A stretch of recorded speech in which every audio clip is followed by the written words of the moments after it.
Hello students, learning की theories हम लोग कर रहे हैं। चैप्टर 4 है, उसमें हमारा जो लास्ट थ्योरी है वो है कॉग्निटिव लर्निंग या संज्ञानात्मक सीखना। तो बच्चों, कॉग्निटिव थ्योरी जो हमने ऑब्जर्वेशन लर्निंग पिछले वीडियो में की थी वो भी कॉग्निटिव थ्योरी के अंदर आता है। और कॉग्निटिव लर्निंग में गेस्टॉल्टवादी अधिगम सिद्धांत भी आता है। तो हम गेस्टॉल्टवादी अधिगम सिद्धांत बोल लें या कॉग्निटिव लर्निंग बोल लें, दोनों में एक ही आपको लिखना है। तो बच्चों, इसको हम सूझ का सिद्धांत भी बोलते हैं। कॉग्निटिव थ्योरी में गेस्टॉल्टवादी अधिगम सिद्धांत भी हम बोलते हैं और इंसाइट लर्निंग यानी सूझ का सिद्धांत भी हम इसको बोलते हैं। तो गेस्टॉल्टवादी जो थे वो कॉलर थे, कॉफका थे। तो ये जो सूझ सिद्धांत था कॉग्निटिव लर्निंग का, इसमें कोहलर ने इसको 1925 में प्रतिपादित किया था। जैसा कि हम इसके नाम से ही स्पष्ट है, इस सिद्धांत में व्यक्ति किसी प्रक्रिया को सूझ या अंतर्दृष्टि के द्वारा सीखता है। सूझ के द्वारा या उसके अंदर कोई अंतर्दृष्टि उत्पन्न हो तो उससे सीखता है। जब भी व्यक्ति किसी विषय को सीखता है तो सीखने से संबंधित वो परिस्थिति के हर पहलू को समझने की कोशिश करता है और इस कोशिश में वो परिस्थिति के विभिन्न पहलुओं को नए ढंग से उनका प्रत्यक्षीकरण करके संगठित करने का प्रयत्न करता है ताकि वो समस्या का समाधान आसानी से कर सके। तो जब वो परिस्थिति के भिन्न भिन्न पहलुओं को नए ढंग से प्रत्यक्षीकरण करके उसके संबंधों को समझता है तो उसमें अचानक सूझ उत्पन्न होती है। ठीक है, तो ये जो सूझ अचानक होती है तो इसके लिए अभ्यास की ज़रूरत नहीं पड़ती। इसको हम जो मनोवैज्ञानिक फर्नाल्ड मनोवैज्ञानिक थे, उन्होंने सूझ से कोहलर उन्होंने बताया कि जो सूझ है उससे कोहलर जो मनोवैज्ञानिक है उनका तात्पर्य इस बात से था कि समस्या का समाधान उद्दीपक और अनुक्रिया संबंधों के धीरे धीरे बनने से नहीं होता, बल्कि उद्दीपकों के बीच के संबंधों को अचानक समझने से होता है। ठीक है, जैसे उद्दीपक मिला तुरंत अनुक्रिया की, इस तरह से नहीं होता किसी भी समस्या का समाधान, बल्कि उद्दीपकों के बीच के संबंधों को समझने से होता है। तो सीखने वाले व्यक्ति में जैसे ही सूझ उत्पन्न होती है तुरंत ही वो सही अनुक्रिया करता है और इस तरह व्यक्ति सही अनुक्रिया को करना सीख लेता है। तो कोहलर ने 1927 में कई तरह के पशुओं जैसे वन मानुष, चिंपैंजी जिसको हम बोलते हैं, बंदर, मुर्गी तथा कुत्ते पर प्रयोग किए हैं और उनके द्वारा 1913 से 1918 के बीच में सुल्तान नामक वन मानुष था, उस पर चिंपैंजी था, उस पर उन्होंने प्रयोग किया, वो सबसे अधिक प्रचलित हुआ। तो कोहलर के सबसे बुद्धिमान वन मानुष का नाम सुल्तान था। तो सुल्तान पर जो उन्होंने प्रयोग किए थे उनमें दो प्रयोग जो थे वो काफ़ी प्रमुख थे। पहला था छड़ी समस्या पर प्रयोग और दूसरा था बॉक्स समस्या पर प्रयोग। छड़ी समस्या के प्रयोग में सुल्तान नामक चिंपैंजी या वन मानुष को एक बड़े पिंजरे में बंद कर दिया गया। वन मानुष भूखा था और पिंजरे के बाहर टेबल पर केला रख दिया। पिंजरे में दो छोटी छोटी छड़ी रख दी जिसकी बनावट कुछ ऐसी थी कि वो दूसरे से जुड़ सकती थी। तो केले को बाहर रखा देखकर सुल्तान ने अपने हाथ से फिर पैर से तथा बारी बारी दोनों छड़ियों के सहारे केले को पिंजरे के अंदर खींचने का प्रयास किया, परंतु उसे सफलता नहीं मिली क्योंकि पिंजरे से केले की दूरी अधिक थी।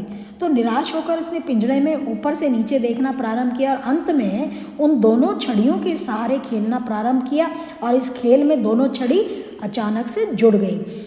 तो इसके परिणाम स्वरूप वन मानुष में उत्साह और खुशी देखी गई। तो इस लंबी छड़ी के सहारे वो टेबल पर रखे केले को, बाहर जो टेबल पर केला था उसको खींचकर खा लिया।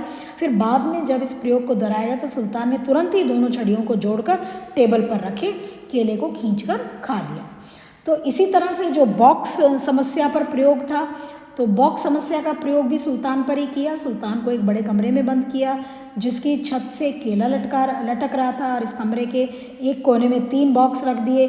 सुल्तान भूखा था, इसलिए जब उसकी नज़र केले पर गई तो उसने केले को उछल कूद कर लेना चाहा, परंतु कई बार ऐसा करने के बाद उसे सफलता नहीं मिली क्योंकि केला काफ़ी ऊंचाई पर था। तो उसका ध्यान कोने में रखे बॉक्स पर गया और वो झट उसने एक बॉक्स को उठाया, लटकते केले को नीचे रखा केले के नीचे रखा और इस पर वह उछलकर केले को उसने ले लिया। तो परंतु फिर भी वो उसने प्राप्त करना चाहता था, लेकिन उसको नहीं मिला। फिर दूसरे बॉक्स को उसने उठाया, इसके बाद फिर तीसरे बॉक्स को उसने उठाया, इस तरह से तीनों बॉक्स को रखकर उसने केले को प्राप्त कर लिया। तो कॉहलर ने इस प्रयोग पर जो ये प्रयोग था उस पर ध्यान देने से स्पष्ट होता है कि सीखना जो है वो सूझ पर निर्भर करता है, यानी हमारी जो सूझ है, हमारी जो इंसाइट है, उस पर हमारा सीखना निर्भर करता है। तो छड़ी समस्या के प्रयोग में जब खेलते खेलते दोनों छड़ियाँ आपस में जुड़ जाती हैं तो सुल्तान में अचानक सूझ उत्पन्न हो जाती है और लंबी छड़ी से बाहर रखे केले की दूरी कम हो गई और केला उसने प्राप्त कर लिया। उसी तरह से जब बॉक्स प्रयोग में सुल्तान का ध्यान कमरे में रखे हुए बॉक्स पर गया तो अचानक उसमें सूझ उत्पन्न हुई और उसने बॉक्स के एक दूसरे पर रखकर छत से केले को प्राप्त कर लिया। तो इस तरह से ये जो है उन्होंने चिंपैंजी पर प्रयोग किया और ये बताने का प्रयास किया कि किस तरह से सूझ जो है वो सीखने को प्रभावित करती है। इसके अलावा गेस्टाल्ट मनोवैज्ञानिकों ने सूझ द्वारा सीखने की प्रक्रिया में कुछ विशेषताएं बताई हैं। जैसे सीखने की प्रक्रिया सूझ पर आधारित होती है और जब सूझ व्यक्ति में अचानक उस समय उत्पन्न होती है जब वो लक्ष्य पर पहुंचने के उपायों के बीच के प्रत्यक्ष ज्ञानात्मक संबंधों को ठीक से समझ लेता है। चूँकि सूझ अचानक होती है इसलिए सीखने की प्रक्रिया भी अंतर्दृष्टि सिद्धांत के अनुसार अचानक ही होती है। नेक्स्ट है सूझ उत्पन्न होने के लिए ये आवश्यक है कि प्राणी के सामने जो समस्यात्मक परिस्थिति है उसका ठीक ढंग से वो निरीक्षण करे। कोहलर का विचार था कि समस्यात्मक परिस्थिति ऐसी होनी चाहिए कि उसका सभी भाग या अंश प्राणी के सामने हो ताकि समस्या का प्रत्यक्षीकरण कर सके और उसे समझ सके। उसके अलावा नेक्स्ट है निर्देशित ध्यान तथा अन्वेषणात्मक व्यवहार। तो सूझ द्वारा सीखने में व्यक्ति का ध्यान समस्यात्मक परिस्थिति के भिन्न भिन्न हिस्सों पर निर्देशित होना चाहिए, यानी जो समस्यात्मक परिस्थिति है उसके भिन्न भिन्न हिस्सों पर निर्देशित होना चाहिए, डायरेक्टेड होना चाहिए और वह समस्या के समाधान के लिए भिन्न भिन्न प्रकार का व्यवहार एक के बाद एक परंतु सोच समझकर करता है। जैसे वन मनुष्य द्वारा केला प्राप्त करने के लिए पिंजड़े में से हाथ बढ़ाना, पैर बढ़ाना, छड़ी बनाना आदि ये जो है अन्वेषणात्मक व्यवहार हैं। तो सूझ उत्पन्न होने के बाद प्राणी समझ जाता है कि इनमें से सभी व्यवहार अर्थपूर्ण नहीं थे। उसके अलावा निष्क्रियता की अवस्था। तो प्राणी समस्या का समाधान करने के लिए भिन्न भिन्न प्रकार का अन्वेषणात्मक व्यवहार करता है, फिर भी उसे सफलता नहीं मिलती तो वह थोड़ी देर के लिए उदास हो जाता है, उसे ही निष्क्रियता कहते हैं। तो इस तरह उसमें शिथिलता आ जाती है। जैसे जब चिंपैंजी उछल कूद करके छत से केले को प्राप्त नहीं कर सका तो थोड़ी देर के लिए वो निष्क्रिय हो गया। उसके अलावा सूझ का अचानक आगमन। तो कोहलर का ये कहना है कि जब प्राणी समस्या का समाधान करने के प्रयास में निष्क्रिय हो जाता है तो फिर कुछ समय के बाद अचानक उसमें सूझ अपने आप उत्पन्न हो जाती है और समस्या का समाधान वो कर लेता है। एंड नेक्स्ट है सूझपूर्ण सीखने की जांच, स्थानांतरण। कोहलर ये कहते हैं कि प्राणी ने किसी समस्या का समाधान करना सूझ द्वारा सीखा है या नहीं, इसकी जांच स्थानांतरण द्वारा आसानी से की जा सकती है। अगर उसने सूझ द्वारा सीखा है तो उसमें स्थानांतरण का गुण होगा, परंतु अगर ट्रायल एंड एरर यानी प्रयत्न और भूल गलती के द्वारा सीखा है तो उसमें स्थानांतरण का गुण नहीं होगा। कोहलर ने अनेक ऐसे परीक्षण किए हैं जिसमें चिंपैंजी स्थानांतरण का गुण दिखाते पाए गए हैं। सुल्तान ने जब बॉक्स को एक दूसरे पर रख कर केले को प्राप्त करना सीख लिया, या सुल्तान को एक दूसरी समस्या में टेबल और सीढ़ी के साथ एक कमरे में छोड़ा गया तो छत से केला उसे लटक रहा था, उसने तुरंत वो सीढ़ी के सहारे ऐसी केले को प्राप्त कर लिया। तो ये सब स्थानांतरण की स्थितियां हैं जो कि सूझ उत्पन्न करती हैं और सूझ द्वारा जो प्राणी है वो सीखता है और उसमें स्थानांतरण का गुण जो सीखने में था वो स्थानांतरण का गुण उसमें विद्यमान था।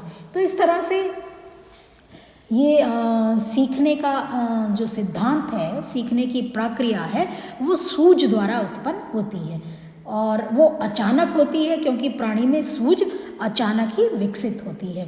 तो बच्चों सूझ का सिद्धांत काफ़ी इम्पॉर्टेंट होने के बावजूद भी इस सिद्धांत में कुछ मनोवैज्ञानिकों ने कुछ कमियां ढूंढी। जैसे सूझ सिद्धांत में सीखने की प्रक्रिया अचानक होती है क्योंकि सूझ एक अचानक होने वाली प्रक्रिया है, लेकिन मनोवैज्ञानिक ये कहते हैं कि वास्तव में प्राणी किसी अनुक्रिया को अचानक नहीं सीखता बल्कि वह धीरे धीरे अभ्यास द्वारा सीखता है। तो ये उनको एक कमी नज़र आई कि प्रैक्टिस जो है वो हमें लर्निंग में काफ़ी इम्पॉर्टेंट रोल प्ले करती है, ना कि केवल अचानक हम कोई चीज़ सीखते हैं। दूसरी कमी ये देखी गई कि सीखने में सिर्फ सूझ ही इम्पॉर्टेंट नहीं है, साथ ही साथ ये भी दावा किया गया कि सभी तरह के प्राणी सूझ द्वारा ही किसी अनुक्रिया को सीख पाते हैं, परंतु कुछ मनोवैज्ञानिक इसका खंडन करते हैं और वो कहते हैं कि सीखने में अभ्यास का और अनुभूति का यानी प्रैक्टिस और एक्सपीरियंस का भी स्थान होता है। तो इनके कारण इसकी कुछ कमियां मनोवैज्ञानिकों ने बताई, लेकिन फिर भी मनोवैज्ञानिकों द्वारा इसे सीखने में एक अनुपम योगदान माना जाता है। तो ये आपका एक छोटा सा कॉग्निटिव लर्निंग जिस पर कि गेस्टॉल्टवादियों ने, कॉलर मनोवैज्ञानिक ने एक्सपेरिमेंट करके इसको समझाने का प्रयास किया कि जब भी हम लर्निंग करते हैं तो उसमें इंसाइट जो है वो इम्पॉर्टेंट रोल, सूझ जो है वो इम्पॉर्टेंट रोल प्ले करती है। थैंक यू बच्चों।